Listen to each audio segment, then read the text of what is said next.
Hi everybody, it's Crafty Grandma again. Fellow scrappers, remember in the last video that I showed you my book that I made from envelopes, and it's from my hometown, and how I made, and that I was going to show you how to make one because I have one out of black envelopes that I was going to make. So I have put together the black envelopes, but it's kind of hard to see how I put them together because it's black. So what I'm going to do is show you how I did it in the white envelopes. So I've already put together 3 envelopes. This is 3 envelopes. Now you can see that this is actually one whole envelope that I scored at 3 inches. And then I trimmed the end of this one and the end of this one, but I don't punch my little half circles yet because I want to see how it goes together. So this one I cut on the end because this is going to be against the chipboard as I have it here. And you can see this little guy, you know, I made a tag holder out of him. So then on the as you go through, you try to put your continuous little tag holders, the smaller ones, in the same direction. So that's why I say don't cut your half scores or half circles till you get them glued together. So how you would do this is you take that score line, put it on the end of the long portion of the envelope that you've got cut on the end, glue it there, glue it inside there. Then you do the same thing on this one. As you put this one together, here's your little opening for your little smaller tag, and then your larger opening for your big tag that goes in here. So you have tags every place that you have your 3 inch of envelope remaining where you scored. But on the last one, as you can see, this has a nice flap. You can't make a flap go on this without hiding it. So you're trying to get one end on the chipboard.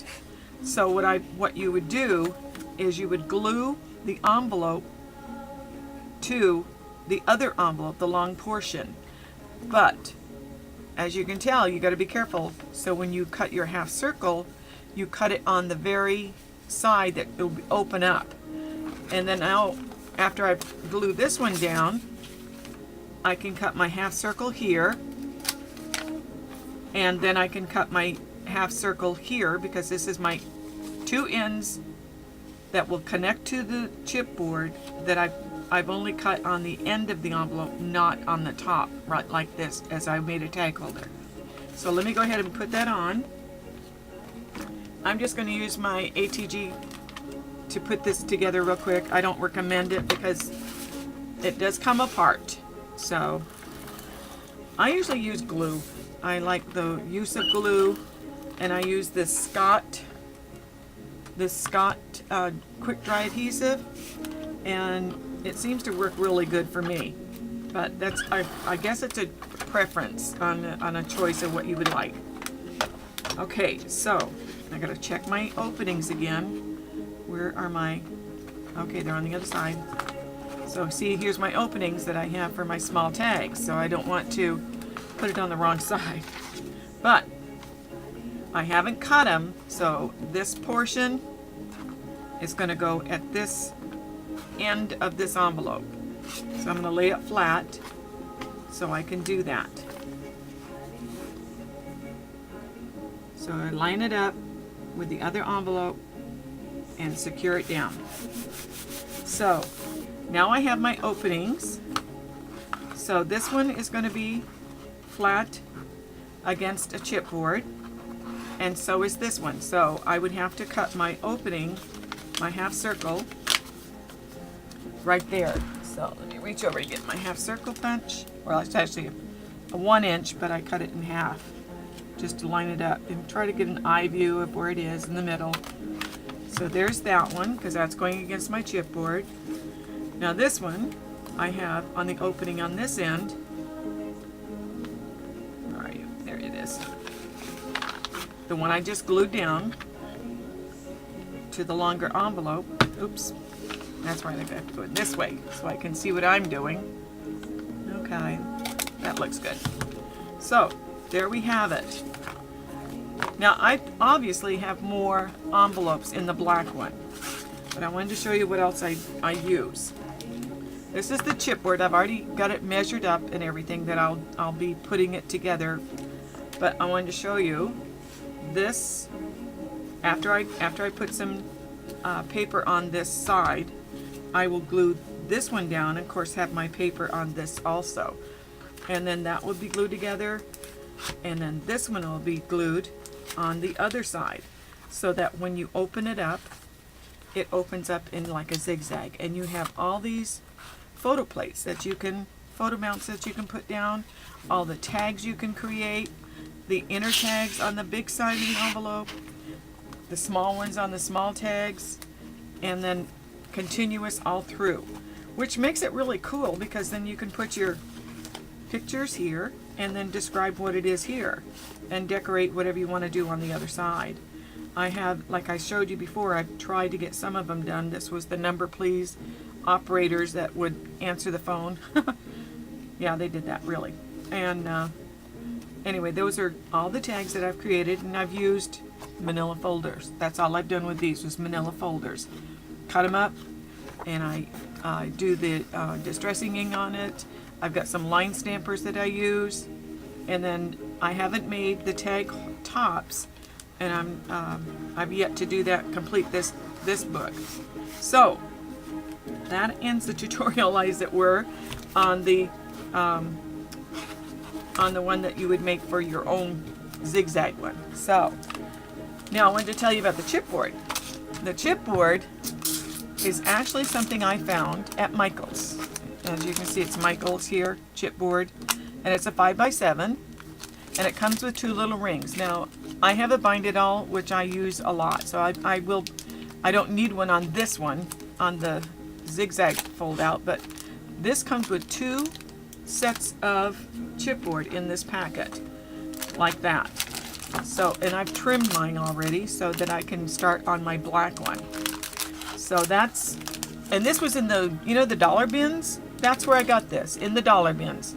So it's really inexpensive. I think it was really, after Christmas, it was 75% off, and I got them for $1. You can't beat that. And you just have to trim them down in order to make use of how you'd like to use them. So I've got my black that I've already got done. I've already got all my holes, my half punches on it. This is going to be, and here's the one that I had to glue. Remember, the gluing the one to the back, because you don't really end up with one on the end like this one when you begin. You'll figure it out. Just make sure you don't cut your half circles until you glue it together. Otherwise, you'll have a half circle on the other side. So that's my only tip to you. Look at it. Watch how you put the envelopes down. This is one whole envelope that I glued to the other side. Look, I put some glue on there. I got it on the wrong side. See, there's the mistakes. But there's never a mistake in scrapbooking. There's just another opportunity to show it differently. So anyway, this is my project that I'm going to finish. And I've made a selection of papers. Now, I don't really go with one particular brand. I always like to use different styles, but I like to have the same hues. This is one that I've got out of DCWV. It's a pad of single-sided papers, and it's called Tattered Time, and it is gorgeous paper. I mean, oops, it's heavy, because there is, how many sheets? 48 sheets in here, and some of them are with gloss, as you can see, and there's an old typewriter, some fleur-de-lis, which I love fleur-de-lis, and gears, and you can cut these rulers in sections if you want to use those, which is cool, and they're all glossied. And here's lettering. I mean, this was a whole bunch of gears, of course. Dominoes, and more gears, just some beautiful bordering. And this one isn't, I believe it's inside of a clock. And here's some more just, you know, flourishes on a paper, which are beautiful. It's all kind of in the same hue. Here's typewriter again. Tickets, where you can actually stamp on these if you want to, cut them out individually, and then put your own glaze on top of it, and you've got your own gloss. And here's some more beautiful paper. Beautiful paper. I just love this whole set. This is a radio. I love that. And some more flourishes. Here's music sheet, which those are always great. More gears, more lettering. And I love this. Isn't that pretty? I love the use of that. And the little watermarks that show on this. And it's all done in a foreign language, which I can't read. But it's just pretty. And more flourished paper. And of course, here's some more gear work. And then that is showing all the complete pages that they had in this tattered time, and it is with DCWV. So I'm going to use some of the paper out of this. I like to kind of combine all my colors in the same hues. Now this is My Mind's Eye, which I've got some left over, and this is Christmas, would you believe? But I love the striping, so I might use some of this, I might not, but these are just some of the some of the papers that I've collected. See, here's the Christmas and more Christmas. So I have some left of that. Here's Prima, the folio collection that they have, and I only have one sheet of that, but this little tag on here, I was at Beverly's down in Santa Cruz visiting my sister, and this was they had these 5 for $1 when they had an orange tag on it. So this is a double-sided, and you can't beat that price. And this is Basic Gray, some of the Basic Gray collections that I've gotten sheet by sheet, and I love Basic Gray. I think they've got wonderful colors, wonderful hues, and kind of not so much of a pattern design, but a real good design. And then I have the K Company. Then I have some sheets left over from a book that I have. And then this is Bow Bunny, which I love Bow Bunny. The collection on this one is Timepiece. And there's quite a few pieces in here. And this is all double-sided, so I can use either side, which I like double-sided paper. And this is dark. But I could use these for tags, and or put it on my picture plates that are going to be. So this is Bow Bunny.